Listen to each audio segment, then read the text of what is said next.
누가복음 14장 25절로 35절에 제자가 되려면이라는 제목으로 우리 같이 은혜 나누시기 바랍니다. 초대교회에 교회에 대표적인 직분이 두 가지가 있었는데 그게 바로 집사와 감독입니다. 바울은 디모데와 디도에게 어떤 사람을 교회의 직분자로 세워야 하는가에 대해서 일러주고 있습니다. 즉 직분자의 자격에 대해서 일러주면서 목회는 이렇게 해라 라고 얘기를 해줍니다. 어느 집단이나 모임에 사람을 잘 세워야 합니다. 사람을 잘 세우면 그 집단이나 단체가 좋아집니다. 그러나 사람을 잘못 세우면 그 집단이나 단체가 어려움을 당하게 됩니다. 우리의 가정도 마찬가지입니다. 아내는 남편을 잘 만나야 하고 남편은 아내를 잘 만나야 좋은 가정을 이룰 수가 있습니다. 국가도 나라도 대통령을 잘 세워놔야 좋은 나라가 되어집니다. 부적격자를 세워주면 나라가 어려움을 당하게 되어집니다. 우리는 이것을 수없이 역사를 통해서 배워왔습니다. 교회에도 목사가 올바르게 되고 직분자들이 올바를 때 좋은 교회를 만들어가는 것입니다. 사람이 능력만 보고 세우면 안 됩니다. 능력은 많으나 자기 유익을 위해서 일을 하면 그 사람은 하나님의 사람이라고 할 수가 없습니다. 비록 능력은 좀 떨어진다 할지라도 하나님의 말씀에 따라 순종하면서 살아가는 그 사람이야말로 하나님이 진짜 원하는 하나님의 일꾼이고 예수님의 제자라고 할 수가 있습니다. 예수님께서 제자들에게 나의 제자가 되라 라고 말씀을 하셨습니다. 많은 그리스도인들이 예수님의 제자가 되기를 원합니다. 또 예수님도 마태복음 28장 19절 20절에서 그러므로 너희는 가서 모든 족속으로 제자를 삼아 아버지와 아들과 성령의 이름으로 세례를 주고 내가 너에게 분부한 모든 것을 가르쳐 지키게 하라. 볼지어다 내가 세상 끝날까지 너희와 항상 함께 있으리라 하시니라라고 했습니다. 예수님도 모든 족속으로 전도해서 예수님의 제자를 삼으라고 명령하신 것입니다. 그러면 우리 성도님들은 전도해서 그 사람을 예수님 제자를 삼아야 할 의무가 있습니다. 만약에 우리가 예수님의 제자가 되지 못한다면 다른 사람을 예수님의 제자로 삼지 못할 것입니다. 자기가 제자가 아니면서 어떻게 다른 사람을 제자로 삼겠습니까? 그러므로 우리는 먼저 내가 예수님의 제자가 되도록 하십시다. 예수님의 제자가 되어서 제자답게 우리가 살도록 하십시다. 주님은 본문에서 제자들에게 당신의 제자가 되라고 말씀하시면서 어떻게 해야 제자가 될 수 있는가에 대해서 말씀을 하고 계십니다. 만약에 우리가 주님이 원하는 참 제자가 되려고 한다면 우리는 이 말씀을 우리가 잘 듣고 깨달아서 그렇게 살아가면 주님이 원하시는 제자가 될 것입니다. 첫 번째, 주님의 제자가 되려면 어떻게 해야 되느냐? 가족을 미워하라고 했습니다. 가족을 미워하는 자가 예수님의 제자가 될 수가 있다 그 말입니다. 미워하다는 말은 헬라어로 미세오라는 단어인데 몹시 미워하다, 증오하다, 싫어하다, 가증하다 라는 단어로 우리 개혁성경에 번역을 했습니다. 예수님의 제자가 되려면 가족을 미워해야 한다 그 말입니다. 아니, 가족을 사랑해야지 좋은 예수님의 제자가 될 수 있는데, 그리고 예수님도 기뻐하실 것인데, 제자가 되는데 왜 가족을 미워해야 하는가? 하나님은 어떤 하나님이십니까? 미움의 하나님이십니까? 그게 아니죠. 하나님은 사랑의 하나님이십니다. 하나님의 본성이 사랑이십니다. 그래서 요한 사도는 1서 4장에 이렇게 기록했습니다. 사랑이 여기 있으니 우리가 하나님을 사랑한 것이 아니요 오직 하나님이 우리를 사랑하사 우리 죄를 위하여 화목제로 그 아들을 보내셨음이니라. 사랑하는 자들아, 하나님이 이같이 우리를 사랑하셨은즉 우리도 서로 사랑하는 것이 마땅하더라. 하나님이 우리를 하시는 사랑을 우리가 알고 믿노니 하나님은 사랑이라. 사랑 안에 거하는 자는 하나님 안에 거하고 하나님도 그 안에 거하시느니라 라고 하셨습니다. 이 우주에 사랑을 만드시는 분은 오직 하나님이십니다. 마귀는 절대로 사랑을 하지 못합니다. 마귀는 살인과 미움과 질투의 근본입니다. 하나님의 본질은 사랑이며 하나님께서 우리를 창조하실 때 하나님의 형상인 사랑을 우리에게 집어넣어 주셨습니다. 그래서 인간도 사랑을 하게 된 것입니다. 그래서 예수님은 로마서 10장에 보면 악에게 지지 말라. 원수를 친히 갚지 말고 원수도 사랑하라고 말씀하셨습니다. 원수가 목말라거든 마실 것을 주고 배고파거든 먹을 것을 주고 헐벗었거든 입을 것을 주라고 하셨습니다. 정말로 사랑하지 않으면 하기 힘든 일들입니다. 그러면서 사랑은 율법의 완성이다 하시면서 절대적으로 사랑하라고 부탁을 하셨습니다. 그랬던 예수님이십니다. 원수까지 사랑하라고 하신 예수님이십니다. 그런데 더욱 사랑해야 할 가족을, 처자식을, 부모, 형제까지 미워하라고 했습니다. 그리고 자신까지 미워하라고 하신 것입니다. 참 이해하지 못할 말씀이죠. 왜 예수님의 제자가 되려면 가족을 미워해야 됩니까? 가족은 그 사람에게 많은 영향을 미치고 있기 때문입니다. 절대적인 영향을 미칩니다. 어린 아이들은 성격 형성에 가족이 절대적인 영향을 미칩니다. 즉, 엄마나 아빠의 모습을 그대로 어린아이들이 닮아가기 때문에 그렇습니다. 그래서 사람의 성격은 부모에 의해서 좌우가 됩니다. 또 많은 사람들은 생활 속에서 가족 식구의 영향을 받지요. 아내는 남편에게 절대적인 영향을 줍니다. 남편은 아내의 영향을 받습니다. 부모의 영향도 받습니다. 자녀의 영향도 받습니다.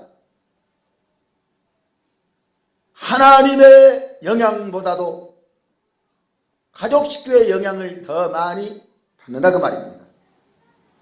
많은 사람들이 하나님, 예수님,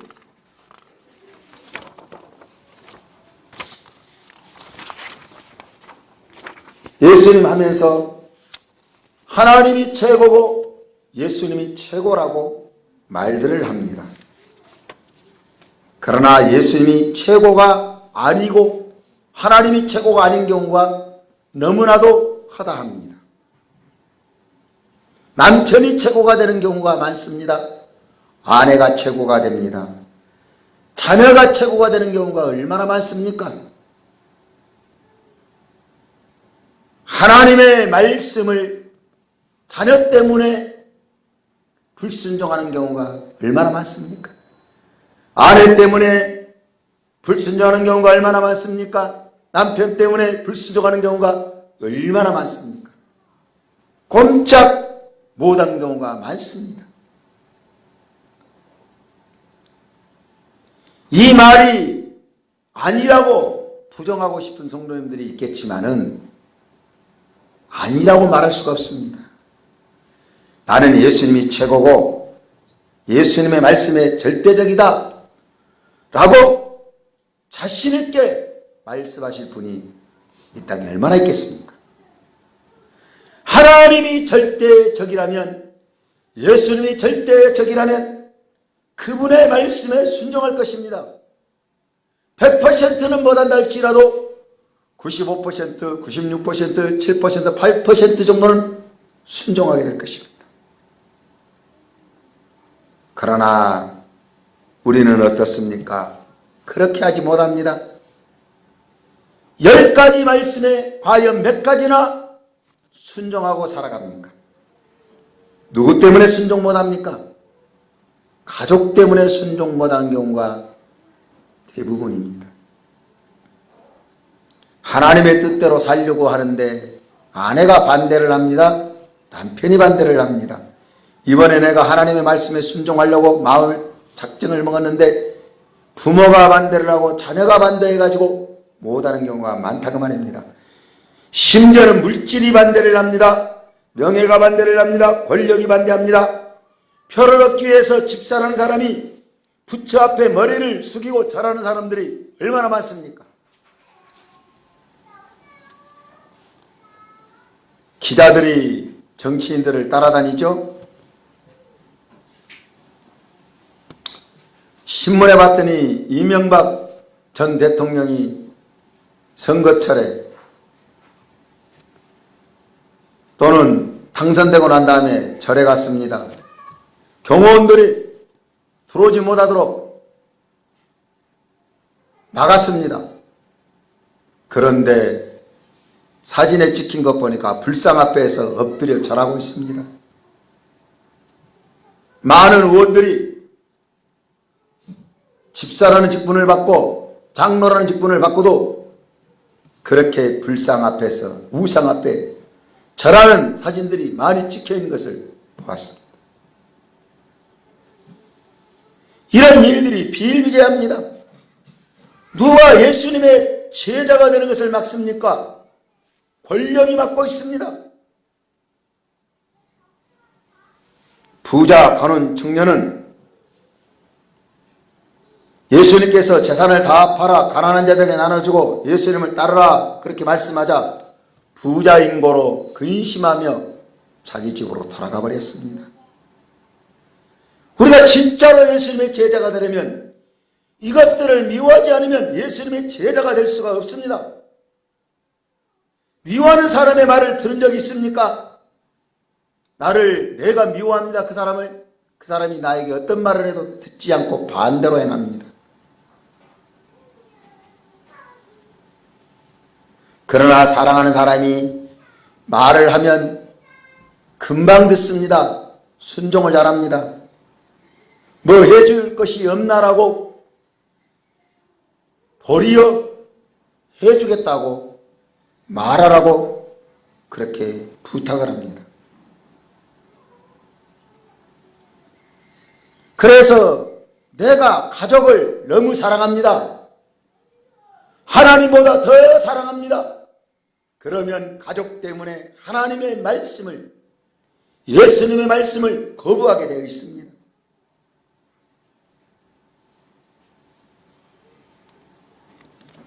가족 때문에, 명예 때문에, 물질 때문에, 권력을 사랑한다면 이것들 때문에 예수님의 제자가 되지 못한다고 말입니다. 그래서 예수님께서는 이것들을 미워하라고 말씀하신 것입니다. 베드로처럼, 안드레처럼, 요한처럼, 야고보처럼, 세리, 마태처럼 이것들을 버려야 예수님의 참 제자가 될 수가 있는 것입니다. 그런데 사랑하면 이것들을 버릴 수가 있겠습니까? 못 버립니다. 내가 아내를 사랑하는데 어떻게 아내를 버리겠습니까? 내가 남편을 사랑하는데 어떻게 남편을 버리고, 부모를 사랑하는데 어떻게 부모를 버리고, 자녀를 사랑하는데 어떻게 자녀를 버릴 수 있겠습니까? 이걸 버리지 못하기 때문에 예수님을 따라가지 못한다 그 말입니다. 부자가는 청년처럼 예수님을 버리고 물질을 사랑했기 때문에 그것을 찾게 되었습니다. 많은 그리스도인들이 자신이 예수님의 제자라고 생각하면서 지금 예수님을 잘 따른다고 생각하면서 살아가는 분들 많이 있습니다. 착각입니다. 그런데 사실은 예수님보다 돈을 더 선택하고 있을 경우가 많습니다. 그러므로 예수님의 뜻을 잘 모르는 경우가 많습니다. 성경을 봐도 무슨 말씀인지 이해가 안 되는 경우가 많습니다. 이들을 포기하고 예수님을 따르지 않았기 때문에 그런 것입니다. 예수님과 함께 동행해야 되는데 아내를 짊어지고 남편을 짊어지고 부모를 짊어지고 명예를 짊어지고 자식을 짊어지고 물질을 짊어지고 가다 보니까 이것이 너무 무겁습니다. 예수님의 가는 길을 보조를 맞추어서 갈 수가 없습니다. 예수님은 이미 저 멀리 가셔버렸습니다. 나는 무거운 이것들을 짊어지고 가다 보니까 어떻게 됩니까? 끙끙거리다가 예수님을 놓쳐버리고 맙니다. 우리의 삶이 그렇게 살아간다 그 말입니다. 갈릴길이 나왔습니다. 예수님이 이리 가셨나 저리 가셨나 두리번거리다가 이쪽으로 가셨겠지라고 선택해서 가면서 내가 부지런히 따라가면 예수님 만나겠지 합니다. 그런데 그 길이 아닌 경우가 많이 있습니다. 부지런히 따라간다 할지라도 이미 나는 무거운 나의 가족을 짊어지고 가기 때문에 예수님을 온전히 따라잡을 수가 없습니다. 더 멀어질 수뿐이 없습니다. 그렇기 때문에 예수님이 상관없는, 예수님의 뜻을 모르고 예수님과 상관없는 일들을 하면서 살아가는 그리스도인들이 많다 그 말입니다. 무엇이 하나님의 뜻인지 모르면서 살아가는 그리스도인들이 많다 그 말입니다. 그래서 WCC가 하나님의 뜻이라고 우기고 계거품을 물면서 말하는 분들도 많이 있습니다.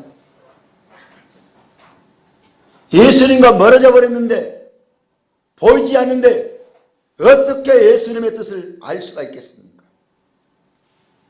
생각해 봅시다. 예수님의 제자라면 예수님의 뜻을 알겠습니까? 모르겠습니까? 예수님께서 다 알려주십니다. 구약의 선지자들 보십시오. 하나님께서 철저하게 알려주셨습니다. 그러나 거짓 선지자들은 하나님께서 안 알려주시기 때문에 하나님의 뜻을 모르게 되는 것입니다. 우리가 예수님의 제자가 되려면 가족을 극복해야 예수님의 제자가 될 수가 있습니다.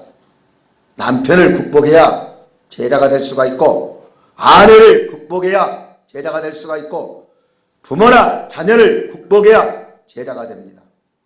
더 사랑하면 제자가 될 수가 없습니다. 그래서 예수님께서는 미워하라고, 차라리 미워하라고 그렇게 말씀을 하신 것입니다. 그래야 진짜 예수님의 제자가 될 수 있기 때문에 그런 것입니다. 두 번째, 예수님의 제자가 되려면 자기 십자가를 짊어지고 예수님이 가신 길을 따르라고 하셨습니다. 정말로 이 말씀이 중요합니다. 제자가 되려면 늘 스승과 함께 스승이 가는 길을 따라가야 합니다. 예수님의 제자가 된다면 아무런 사명이 없이 제자가 되려고 하는 그리스도인들도 많이 있습니다. 즉 아무 일 하지 않아도 나는 예수님의 제자다 라고 생각하면서 살아가는 그리스도인들이 많다고 말입니다. 한국교회가 멍들었다는 사실을 많은 사람들이 얘기를 합니다. 그런데 멍든 상태로 살아가는 분들은 멍든지 뭐한지를 모릅니다.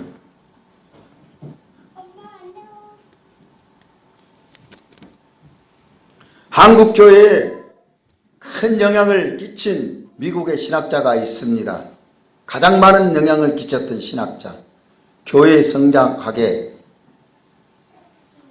원조인 도널드 맥가브런 교수와 그의 제자 피터 아그노 교수입니다. 이들은 신사도 운동을 했던 분들입니다. 그리고 이런 영향으로 빈야드 운동 이런 것들이 일어났습니다. 한국에도 빈야드 운동 많이 일어나고 있습니다. 신사도 운동 교회마다 판을 치고 있습니다.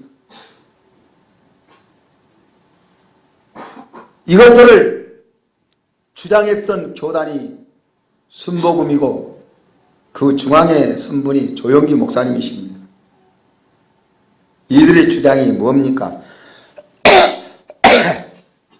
하나님의 백성이 되면 하나님께서 우리의 모든 문제를 다 해결해 주신다.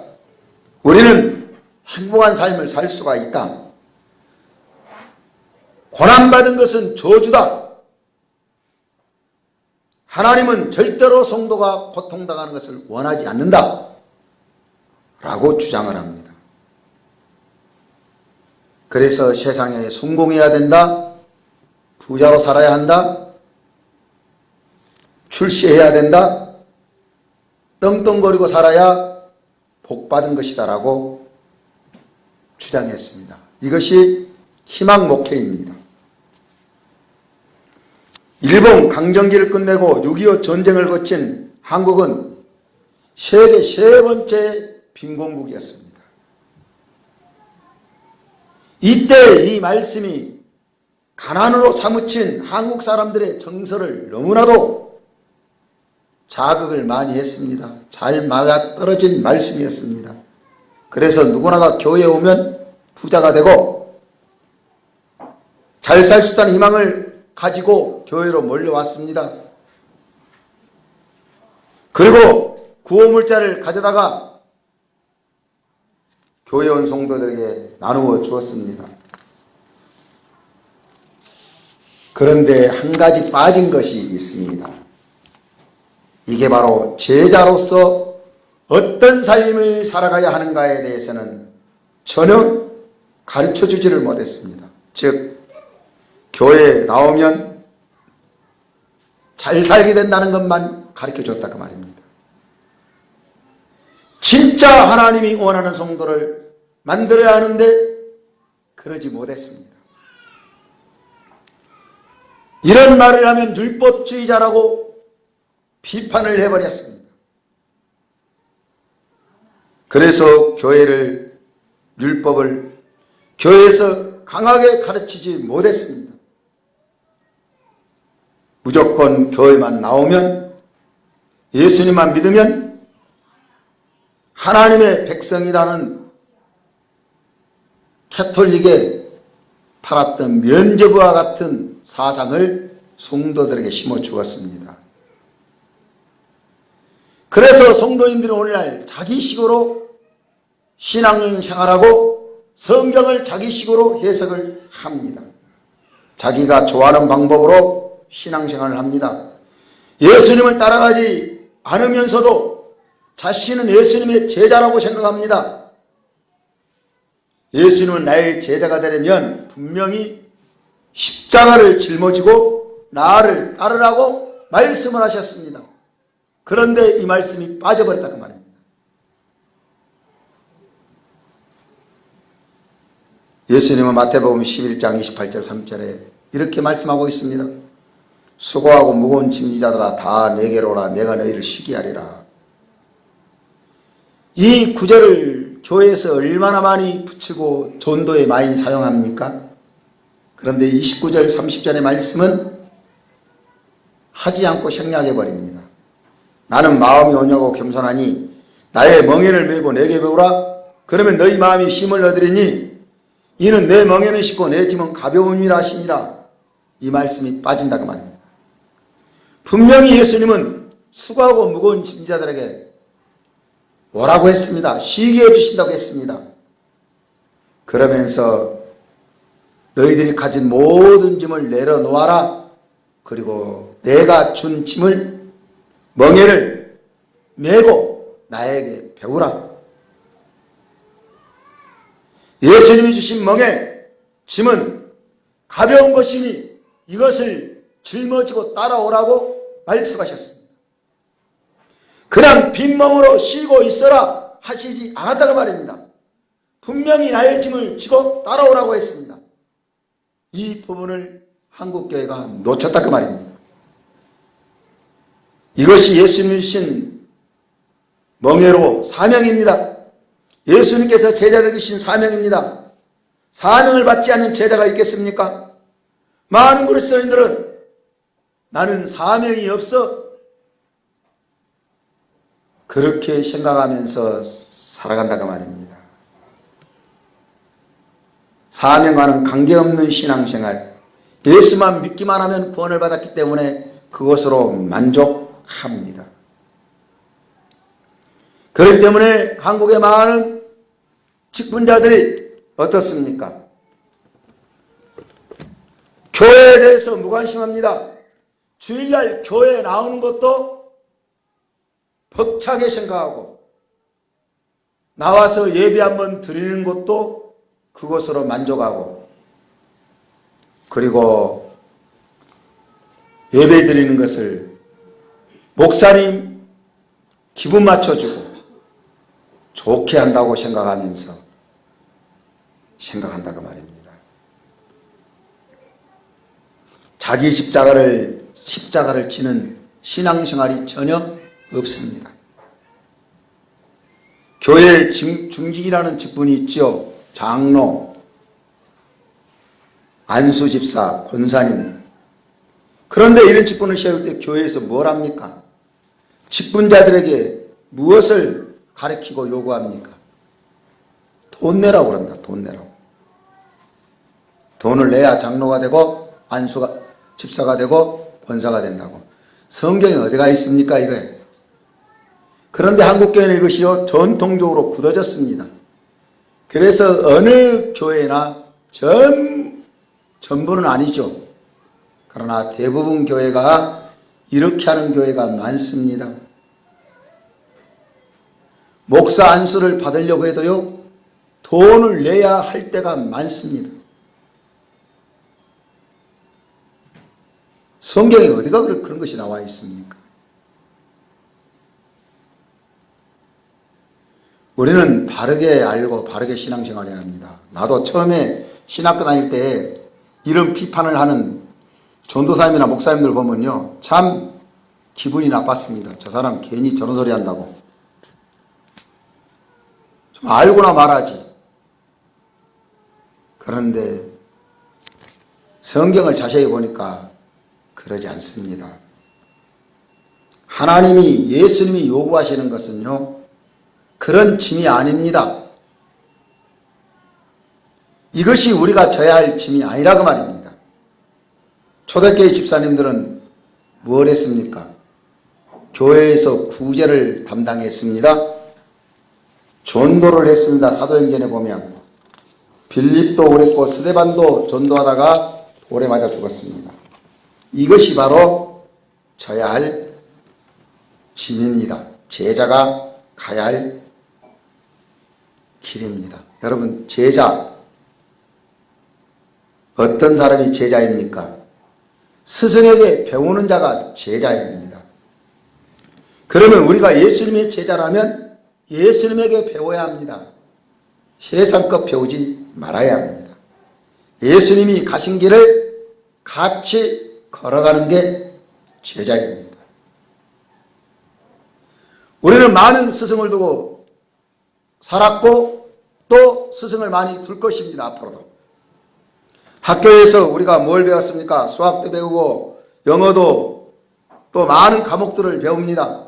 나를 가르치는 선생님을 스승이라고 말합니다. 그러면 내가 수학을 배우고 있습니다. 수학 선생이 나에게 수학을 가르쳐 줍니다. 내가 수학 선생의 제자라면 수학 선생이 걸었던 길을 나도 걸어야 그분의 참된 제자가 될 수가 있습니다. 그러지 않습니까? 수학 선생은 선생이 되기 위해서 밤낮으로 수학을 공부를 했을 것입니다. 그분의 제자라면 그렇게 열심히 공부를 해야 그분의 제자가 되는 것입니다. 그러나 형식적인 제자는 그렇게 안 합니다.